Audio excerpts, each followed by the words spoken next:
Mr. Adcock, you guys know the drill. Start with your 1.5 minute opening, please. Thank you so much. Hi, my name is Justin Adcock. I'm running for Plano City Council Place 4.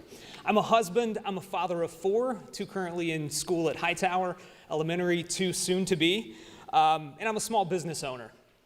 Tonight you're going to hear a lot of people say that they're originally from Plano or they've lived here 30 or 40 years. That's not the case with me. I'm originally from Louisiana. To hear my father tell it, our poor Scotch-Irish ancestors were immigrating across the U.S., and the only reason they stopped in Louisiana is because they thought they were in Texas. So, turns out they were about 3 miles short, but we finally made it. So, I moved here in 2009 with my wife. We visited numerous cities and numerous states, and we finally decided on Plano because it was a safe, good community that we knew would be fantastic to raise our kids in. Because I've lived in different cities, I have a good perspective of what it's like to live in a city where the police isn't that great, where you have a rising crime rate, and you have a downward spiral where wealthy people leave the city. I know what it's like to live in a place that doesn't have a fiscally responsible government, where they have to raise taxes continually, where they don't have good schools and you can't get good companies to come there. So I realize how precious these things are, and I will fight to protect it. Thank you.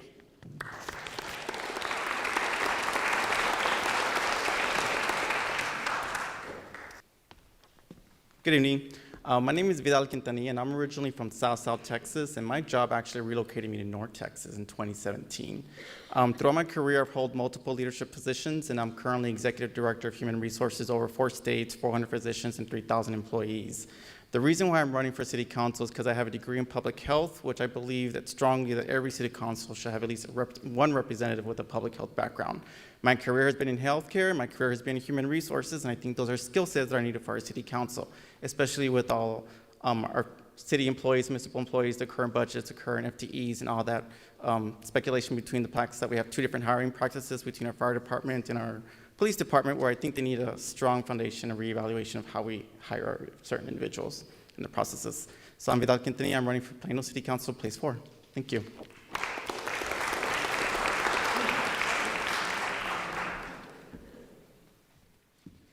Good evening, everyone. Thanks for being here tonight. I'm Casey Prince, and I'm running for re-election to Plano City Council Place 4. I grew up in Plano. I work in Plano. I go to church in Plano. And I'm raising a wonderful family with my great husband, Jesse, who is here tonight. It's been a real pleasure to serve you in City Council. It's really an honor to get to work in local government, because in local government, you get to be close to the people. You get to hear from the people. You get to take their concerns. And whether it be someone calling saying, I need my sidewalk replaced, or a small business owner saying, can you help me navigate the permit process so that I can get my doors open so I can start serving people? All of those things I don't take lightly, and it's a real honor to get to help people. And that's simply why I'm doing this. I don't have a personal agenda. I'm here to help make people's lives better. And I would love to keep being able to do that for you.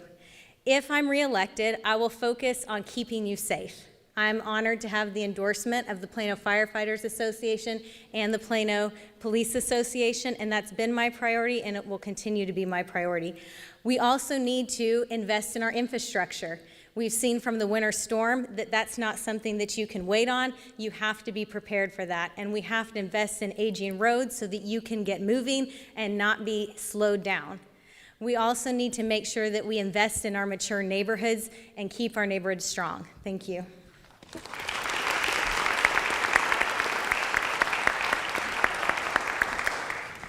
And 2 questions for you, and we'll talk with Vidal.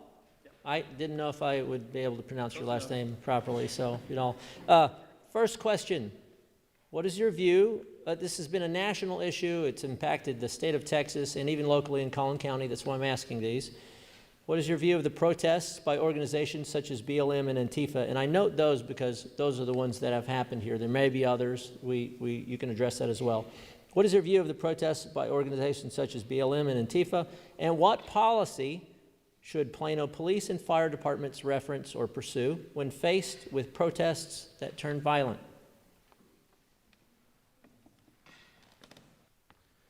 So to go ahead and talk briefly about the incidents, those are all tragic incidents that happen with U.S. citizens and the situations that are going on with the police department. But quite frankly, I think that a lot of it deals with training, the communications, and the skill sets and knowledge when individuals are out in the workforce. We need to make sure we have core competencies. We have competency checklists that are evaluated quarterly, that are evaluated yearly, and training initiatives. We need to make sure we back the blue and give them additional budgets, give them additional resources, add counseling services, social services. We have a whole foundation and skills of individuals in America and in Plano. We need to make sure we bring these all together and we work together as a community, not defund our police. Thank you.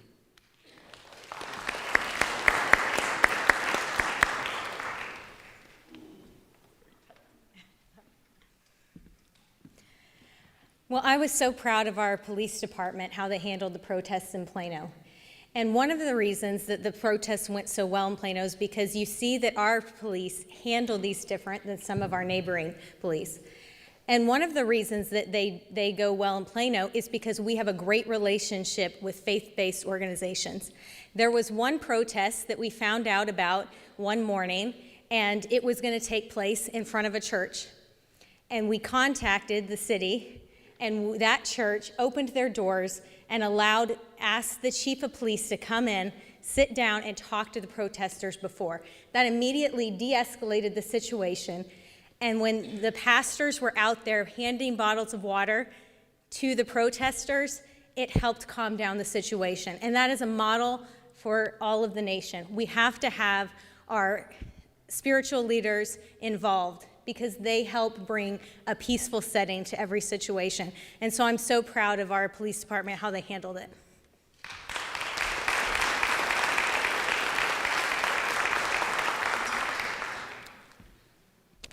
First, I'll say I think we have the absolute best police department in the entire country. I think that they stand heads and tails above the rest. To answer the question specifically, how to handle police interaction when it gets violent, I think the first thing we have to do is first thing we have to consider is the preservation of life. That preservation of life for the police officers as well as the protesters. It's never okay to damage someone's personal property or business property. But when it comes down to it, we need to make sure that our police have the resources they need to do their job, and just encourage communication so that it never gets to that point. Thank you.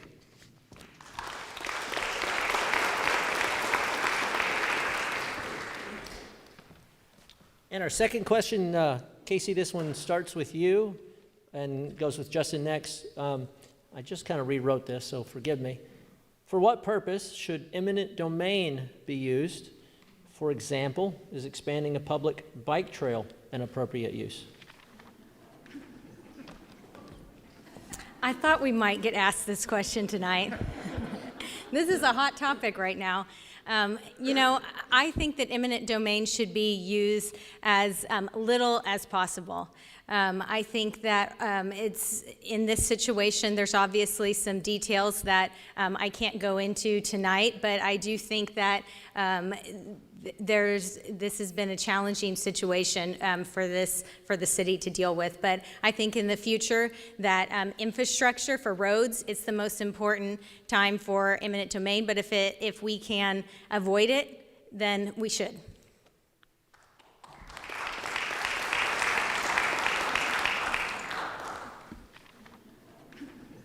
I think that eminent domain should be used absolutely as little as possible. In the particular case of Ms. Seife's Montessori school, I've actually been there. I've visited the classrooms, and it's absolutely a beautiful facility. I don't think it should be used in that case. Again, it should be used as a last resort when all other options have been exhausted, primarily for roads and hospitals. Thank you.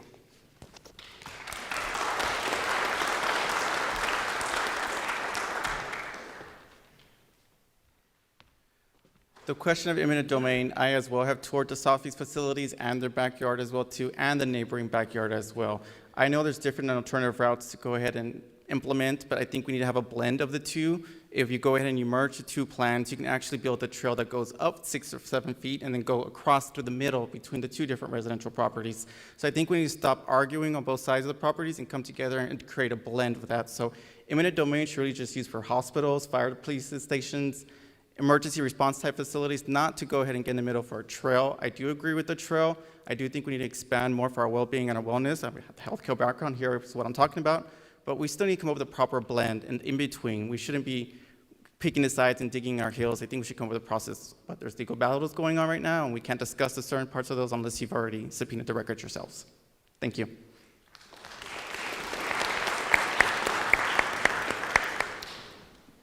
I was going to tell you, don't get too comfortable. Because now we're at closings, and you get to go first, Vidal. It's 1.5 minutes, and then we'll go with Casey and Justin in that order. So my top priorities, if you've seen me, is if I'm elected, is education, public health, and economic development. And these 3 areas of concentration arguably have the greatest impact affecting the quality of life for the citizens of Plano. Over the past several years, you all have seen it and noticed that Plano has seen high-density developmental projects primarily focused on multifamily housing. This has led to overcrowding of our city's infrastructure and the quality of life and population density. The education of our children, the public health of our residents, and the economic development of our city have been directly impacted, making these my top priorities. Plano and Plano residents, I want to thank you for welcoming me into the city, opening up your homes, and trusting me with your vote. I am Vidal Quintanilla, and I'm running for Plano Place 4. Thank you, guys.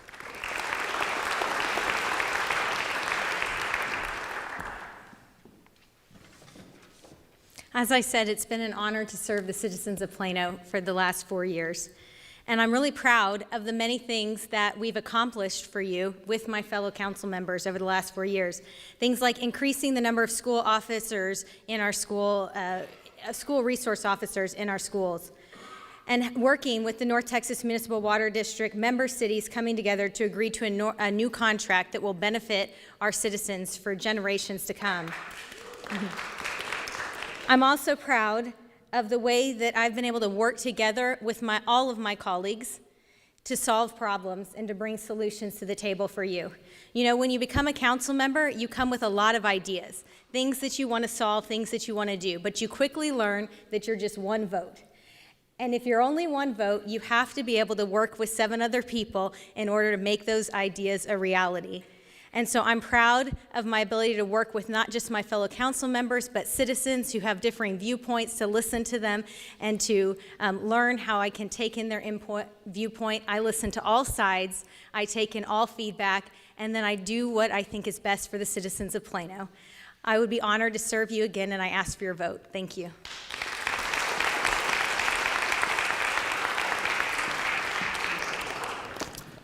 Thank you. You know, this is a really exciting race that we have, and one of the most important ones in our time. We have the opportunity to elect the first Asian American woman as mayor in Plano's history, the first truly conservative city council in a very long time. I'm proud to say that I've been endorsed by the Collin County GOP, but I'd like you, if you haven't had the chance yet, drive around town and just look for signs, because we have a message that's resonating from people from all walks of life. Not just wealthy enclaves, but every corner of the city.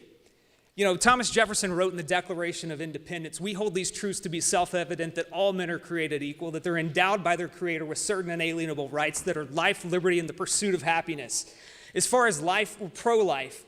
As far as the unborn, those in poor or who are in poverty, the homeless, the disabled, minorities, with liberty, we believe people should live free without fear of government interference, and the pursuit of happiness to provide for the amenities that we love and to be good stewards of our tax money. I'm asking for your support on May 1st to be elected to the City Council in Place 4 to make Plano city government for the people and by the people. Thank you.